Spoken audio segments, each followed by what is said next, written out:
Grand reporter, prix Albert Londres. Bonjour Anne Niva. Bonjour. Dans la gueule du loup, vous n'hésitez pas à vous jeter dans la gueule du loup, Anne. Faut dire les choses carrément. Là, on sourit parce que c'est une bande dessinée. Oui. Mais alors, ce qui est étonnant, c'est que c'est une bande dessinée qui nous parle de la guerre, d'une vraie guerre. Et là, pour le coup, on ne rit plus. Tant vous avez vécu ces guerres en Tchétchénie, en Irak, en Syrie. Et vous avez décidé de le raconter dans une bande dessinée. Pourquoi ? Mais parce que je crois qu'il faut arrêter de se regarder toujours le nombril, d'être toujours dans l'entre-soi. On est beaucoup là-dedans avec le Covid, c'est-à-dire on ne fait plus vraiment attention à ce qui se passe en dehors de nos petits problèmes, grands problèmes, parce que cette épidémie, c'est pas simple.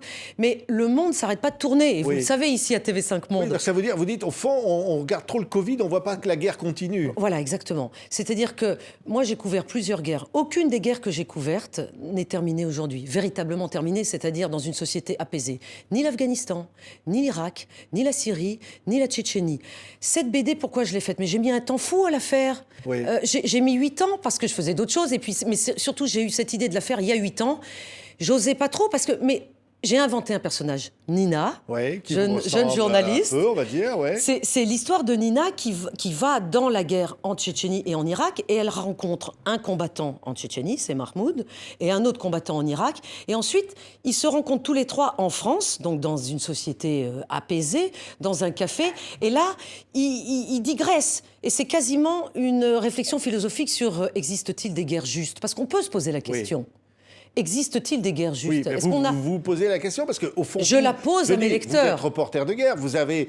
Je n'ai pas été attiré par ça, mais... Je ne suis pas attiré par la guerre. Moi, je suis attiré par l'information, Patrick. Ce qui m'intéresse, c'est informer. Pour informer sur des terrains de guerre, il n'y a pas 36 000 solutions, il faut y aller. Oui. Ça s'appelle faire du journalisme de terrain. Oui, mais alors on se retrouve avec des combattants. Parfois, on peut avoir envie d'épouser leur cause ou de trouver que la cause est juste. On peut devenir militant, ce qui n'est absolument pas mon cas. Parce que moi, j'ai toujours été justement l'inverse d'une journaliste militante. Mais là n'est pas le propos. Dans cette bande dessinée, pourquoi je l'ai faite ? Je l'ai faite parce que jusqu'à présent, je faisais des livres. J'en fais encore. Mais des livres très sérieux, des livres dans lesquels il n'y a pas d'image. C'est que de l'écriture, c'est du réel. Puisque justement, je suis journaliste. Je suis très attachée à la déontologie journalistique, aux principes éthiques qui sont que je ne raconte que ce que j'ai vu et je ne transmets que ce que j'ai entendu. Dans la BD, Patrick, j'ai fait autre chose. Oui. J'ai pu oser fictionnaliser un peu. C'est-à-dire, j'ai inventé un des deux personnages masculins. Nina, c'est moi, mais c'est pas tout à fait moi. J'ai osé dire des choses et appuyer sur des points sur lesquels je n'osais pas appuyer dans mes livres. Oui, et raconter au fond ce qu'est la guerre à travers ça, le quotidien et le de la guerre.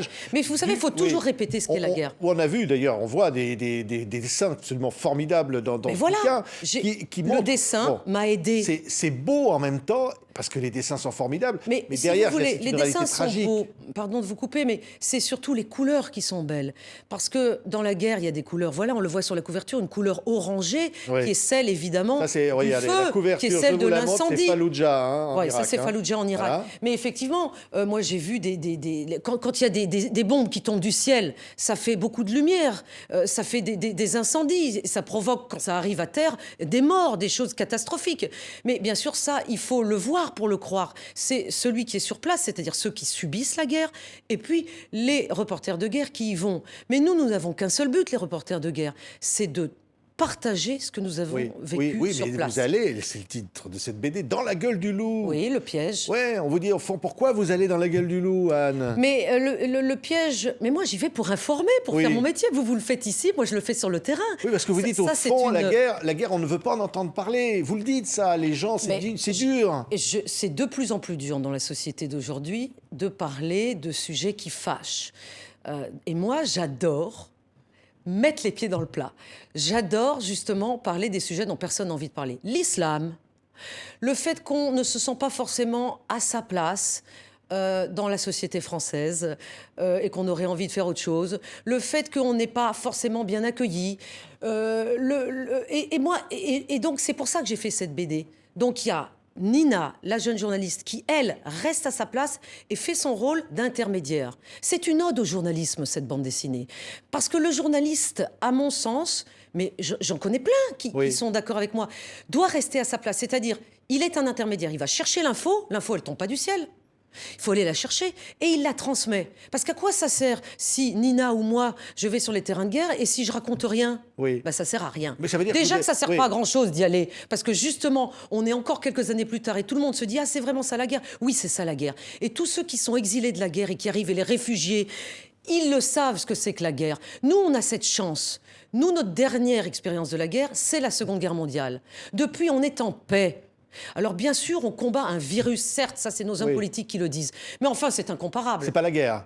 Mais bien sûr que non, enfin. Comment on peut... La guerre, enfin... C'est pourtant ce qu'a dit Emmanuel Macron. Mais ils le disent, oui, mais enfin, écoutez, ni Emmanuel Macron, ni les autres qui utilisent ce terme ne sont totalement idiots. Ils savent très bien quand ils disent ça que c'est juste une métaphore. La vraie guerre, c'est quand des bombes tombent du ciel et que des civils sont dessous à ne pas savoir s'ils vont survivre ou pas. La guerre, c'est quand il n'y a plus de vraies relations humaines. C'est quand il n'y a plus d'école. On ne peut plus aller à l'école. C'est quand il n'y a plus de gouvernement. C'est quand il n'y a plus de frontières. C'est ça, la guerre. Il faut quand même s'en rendre compte, enfin. Donc il faut témoigner, parce que vous dites au fond, quand vous rentrez, vous, reporter de guerre, à Niva, parfois vous dites un mur d'indifférence. Écoutez, pourquoi ? Vous sentez ça? Oui, parce que c'est dur de raconter des choses qu'on n'a pas envie d'entendre. Donc il faut passer par la bande dessinée? Eh bien, je le crois, oui. Mais pas seulement, puisque je fais aussi mes livres et je continue, je n'arrête pas. Je fais aussi de la télévision. J'utilise tout ce qui est possible et imaginable, mais ça, c'est la palette formidable que nous avons, nous, journalistes, devant nous. Mais ensuite... on n'est pas tout seul. Moi, je ne fais pas du journalisme pour moi.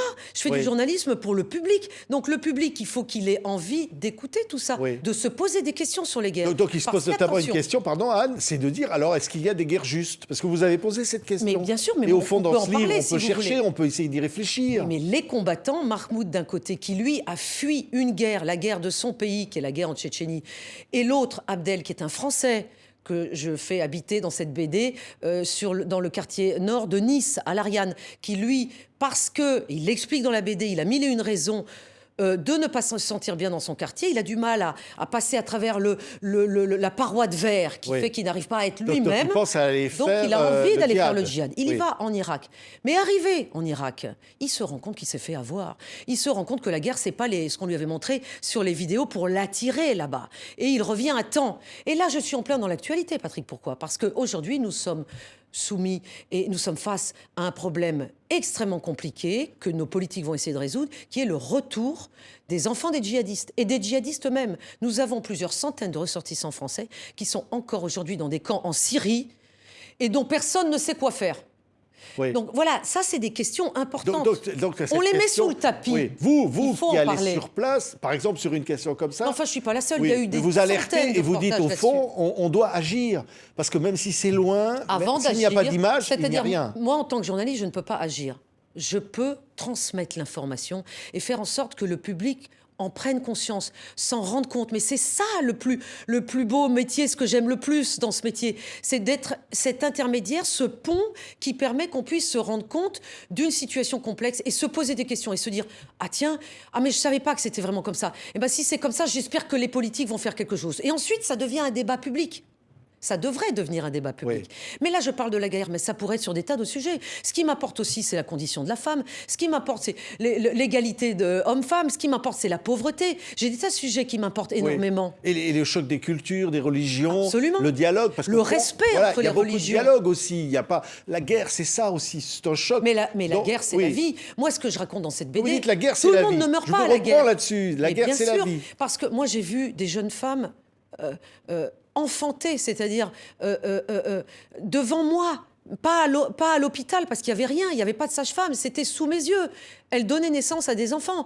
J'ai vu des hommes mourir aussi sous mes yeux, et moi j'ai eu la chance. J'ai vu des gens se trahir les uns les autres, mais j'ai vu aussi la fraternité, c'est-à-dire moi arrivant devant une maison au crépuscule, quand il va faire nuit, et qu'on se dit mais où est-ce qu'on va dormir? Il n'y a plus d'hôtel, il n'y a plus rien. Et des gens m'ouvrir leurs portes, ne sachant pas qui je suis, et je ne les paye pas, ces gens. Ils me donnent leur lit, ils dorment parfois par terre. C'est ça la guerre, c'est ça la fraternité dans la guerre. Et en tant que femme, c'est encore différent ou pas, Niva? Écoutez, il y a une différence entre... Dans ces sociétés en guerre que j'ai couvertes, il y a des rapports hommes-femmes qui sont différents des rapports hommes-femmes chez nous. Mais moi, ils me voient arriver, je suis une femme. Mais je ne suis pas leur femme, je ne suis pas leur sœur, je ne suis pas leur épouse. Je suis une femme occidentale, dont ils comprennent bien évidemment assez vite qu'elle peut leur servir pour qu'ils expriment ce qu'ils ont à dire, puisque je suis une femme journaliste. Mais en tant que femme, je suis bien obligée pour faire mon métier. Je ne vais pas revenir en cuir comme je suis là aujourd'hui, au fin fond de l'Irak ou de l'Afghanistan, en manche courte, alors qu'on ne montre pas ses bras. Je m'adapte. Oui. Et c'est la moindre des choses. Pour se rendre invisible, quelque part ? Pour se faire discrète, pour ne pas attirer trop d'attention sur moi, et donc pour ma propre sécurité. Mais ça, c'est le b.a.-ba de tout reporter sur le terrain. Ça vaut le coup, le risque. Vous avez toujours pris des risques en tant que reporter de guerre. Comment vous n'avez jamais cette question ? Mais je vous la pose. Bien sûr que est-ce que vous vous êtes dit à certains moments, est-ce que je prends ce risque ? Parce que dans ces cas-là, on dirait, mais on ne peut plus avoir de journalistes. Déjà qu'on a si peu d'informations, qu'on est souvent dans la com, puisque chaque parti en présence, chaque parti belligérante, pratiquement, envoie sa propre com. Mais le journaliste, lui, il doit aller de tous les côtés. Il doit demander son avis aux uns comme aux autres, à tout le monde, et ne pas prendre parti. Oui. Parce que sinon, celui qui va m'écouter ou me lire ou regarder cette BD ou regarder un web documentaire, eh bien, il va se dire, mais elle a pris parti. Non, il ne faut pas prendre parti. Maintenant, si le public souhaite avoir une vision de quelqu'un qui a pris parti, il va vers un autre type de journalisme. Même si on peut se laisser entraîner par ses émotions, ce qui est normal quand on est sur le terrain, qu'on vit aussi la guerre. L'émotion n'est pas le militantisme, Patrick, ça n'a rien à voir. Moi, j'ai toujours caché mes émotions parce que je respecte justement mon public. À quoi ça sert que les gens se rendent compte si j'ai peur mais bien, c'est une question totalement idiote. Bien sûr que j'ai eu peur, mais pourquoi je le dirais ? Ce qui m'importe, c'est de mettre en avant ceux avec qui j'étais, qui m'ont donné le gîte, le couvert, qui ont eu peur autant que moi, et qui n'ont pas la chance que moi j'ai, qui est que moi j'ai un passeport français, et qu'ensuite je peux repartir de cette guerre, et rentrer dans mon pays, bien tranquille, où je ne suis pas sous les bombes. Vous comprenez, Patrick ? C'est très différent. Les gens qui restent là-bas, qui ont eu... ils n'ont pas cette chance, ce privilège de pouvoir partir. Tout le monde ne s'exile pas. Tout le monde n'arrive pas, se rue pas, contrairement à ce que certains disent, dans nos frontières pour pouvoir être réfugiés chez nous. Absolument pas. La grande partie, la majorité des populations, elles restent sur place. Et elles subissent ces guerres. Et elles attendent que ça se passe. Qu'elles puissent revivre paisiblement, que les enfants puissent de nouveau aller à l'école, que le père, la mère puissent avoir un métier, puissent faire fonctionner le foyer comme il faut. Mais enfin, c'est ça la vie humaine. C'est le plus important, non ? De vivre paisiblement. Savourons notre chance. Merci. Anne Niva, voilà, avec Jean-Marc Thévenet et puis Horn, le ça dessinateur. s'appelle Dans la gueule du loup. Voilà, c'est publié chez Marahuil. Merci beaucoup Anne pour ce témoignage. Merci.